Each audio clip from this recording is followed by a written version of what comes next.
Fisiología del aparato respiratorio.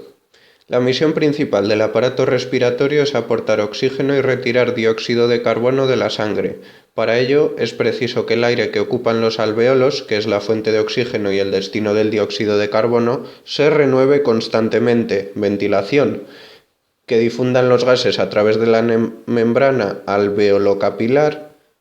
Difusión, y que la circulación pulmonar sea adecuada para que la sangre tenga ocasión de ponerse en contacto con el aire alveolar.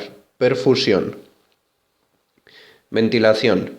El aire penetra en las vías aéreas porque, al expansionarse el tórax, merced a la contracción de los potentes músculos inspiratorios, en especial del diafragma, disminuye la presión en su interior. La expansión de la caja torácica arrastra en su desplazamiento al pulmón, ya que en condiciones normales ambos elementos se encuentran unidos por una fina capa de líquido intrapleural sobre la que se ejerce una presión intrapleural negativa. El trabajo de los músculos respiratorios se emplea en dos funciones principales. Por un lado, distender el parénquima pulmonar, así como la caja torácica, y vencer a la resistencia a la entrada de aire. Por otro lado, se define distensibilidad pulmonar, compliance en nomenclatura anglosajona, como la variación de volumen que experimenta el pulmón al ser sometido a una determinada fuerza inspiratoria. La resistencia de las vías aéreas depende de la fricción que ejercen los gases con las paredes de estas. Los tres principales factores que influyen en la resistencia de las vías aéreas son el tipo de gas, aire en condiciones normales, el tipo de flujo, más elevada con flujo turbulento laminar, y el calibre de la vía aérea. Se ha demostrado que aproximadamente el 50% de la resistencia total de la vía aérea corresponde a la laringe y la tráquea, un 40% a los bronquios con diámetro superior a 2 milímetros y un 10% a las vías menores de 2 milímetros. Si el calibre es más fino, va el aire más fluido y menos turbulento. Como consecuencia del trabajo de los músculos inspiratorios, el aire atmosférico penetra en el aparato respiratorio, rellenando las vías aéreas y la región alveolar. En concreto, una parte del volumen inspirado, 500 mililitros en condiciones normales, se distribuye en las vías aéreas. Se denomina espacio muerto anatómico porque no se intercambian los gases, y el resto accede a la región alveolar. Desde el punto de vista práctico, es más importante el espacio muerto fisiológico, que incluye no solo el anatómico, sino también aquellas zonas que son ventiladas y no perfundidas, por lo que no participan en el intercambio gaseoso. Un concepto muy importante en la fisiología de la ventilación es la distinción entre volúmenes pulmonares y flujos pulmonares.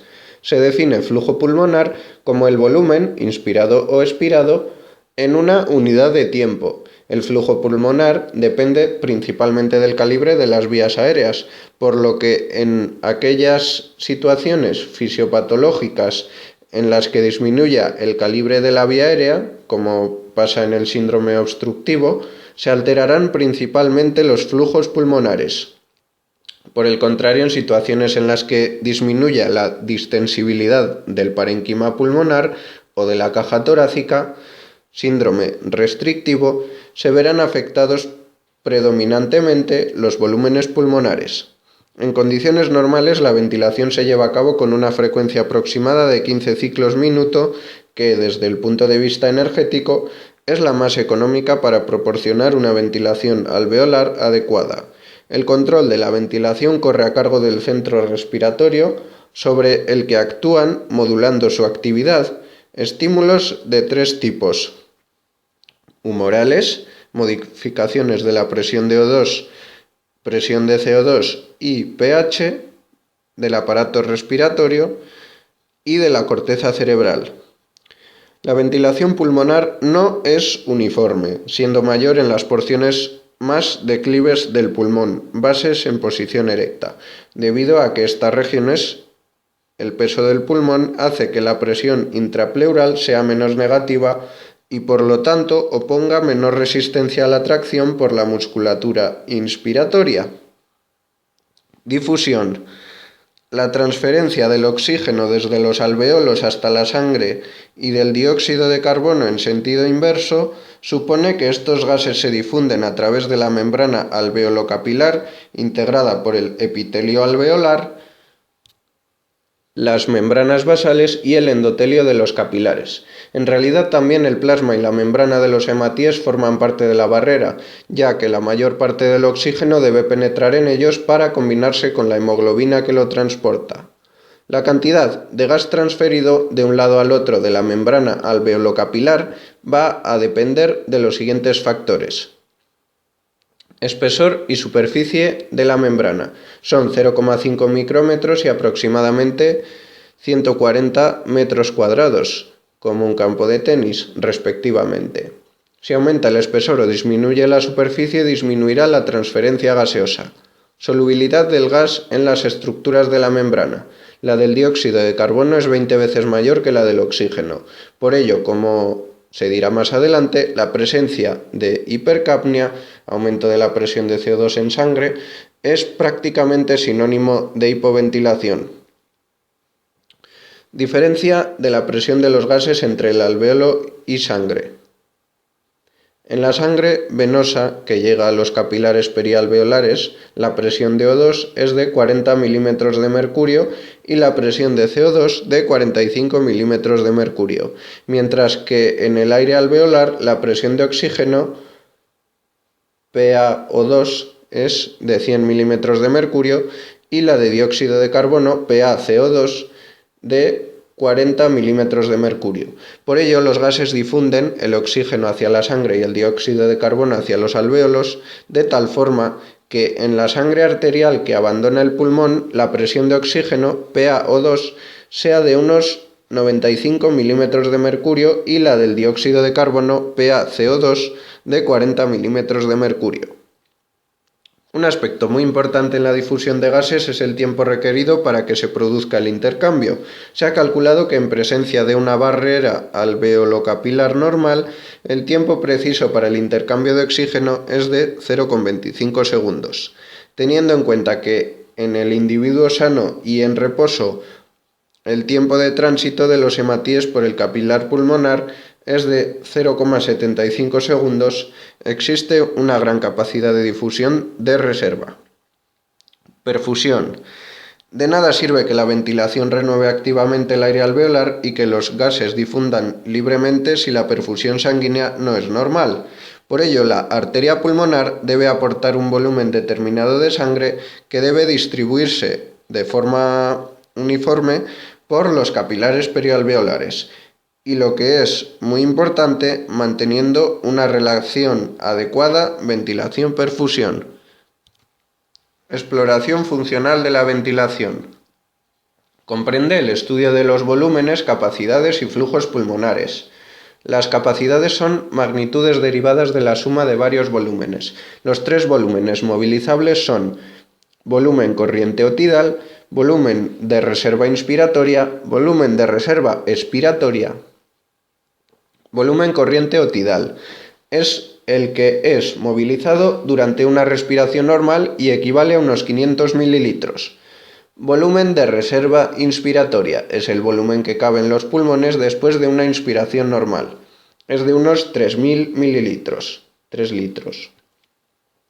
Volumen de reserva expiratoria es el volumen de aire que puede ser expirado después de una expiración normal. Es de 1.100 mililitros. La suma de estos tres volúmenes se denomina capacidad vital y, lógicamente, mide el aire expulsado del aparato respiratorio después de una expiración máxima, partiendo de una inspiración máxima. Es de 4.600 mililitros. Capacidad inspiratoria es la cantidad de aire que una persona puede respirar comenzando en el nivel de una expiración normal y distendiendo al máximo sus pulmones. 3,500 mililitros aproximadamente. CI es igual a VC más VRI. Los tres volúmenes movilizables se medían clásicamente con un espirómetro, de ahí la denominación habitual de espirometría, y en la actualidad con un neumotacógrafo, instrumento diseñado para medir flujos aéreos, volumen partido tiempo. Por otro lado, se denomina volumen residual, VR, a la cantidad de aire que permanece en el tórax después de una expiración forzada, y es de 1.200 mililitros, y capacidad residual funcional, CRF, al aire que queda en los pulmones después de una expiración normal, que incluye por lo tanto el volumen residual y el volumen de reserva expiratoria. Es de 2.300 mililitros.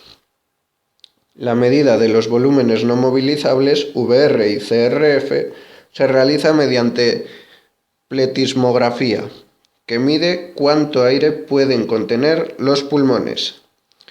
Capacidad pulmonar total, cantidad de aire total, es el volumen máximo teórico que podría alcanzar una persona. Sería VRI más VRE más VC más VR igual a 5.800 mililitros. Estos volúmenes son medias genéricas para varones de 70 kilos. En mujeres, los volúmenes son aproximadamente un 25% menos y en personas muy altas serán mayores. El estudio de los flujos pulmonares emplea los mismos instrumentos previos, neumotacógrafo y pletismografía, pero incluye un aspecto fundamental que es la medida del tiempo. El flujo más utilizado en la práctica es el VEMS, volumen expiratorio máximo expirado en el primer segundo, también denominado FEV. Es más conveniente expresar el FEV en relación con la capacidad vital forzada, CVF, tiempo que tarda el individuo en eliminar la capacidad vital, mediante el cociente FEV partido CVF, o porcentaje de la capacidad vital que es expulsado durante el primer segundo, el clásico índice de Tifenot. Este dato normalmente es del 70-80%. Índice de Tifenot es igual a FEV por 100, todo ello partido entre CVF. En las enfermedades restrictivas, el índice de Tifenot es normal o está aumentado, por ejemplo en la fibrosis pulmonar. En las enfermedades obstructivas, el índice de Tifenot está disminuido, por ejemplo en el asma bronquial.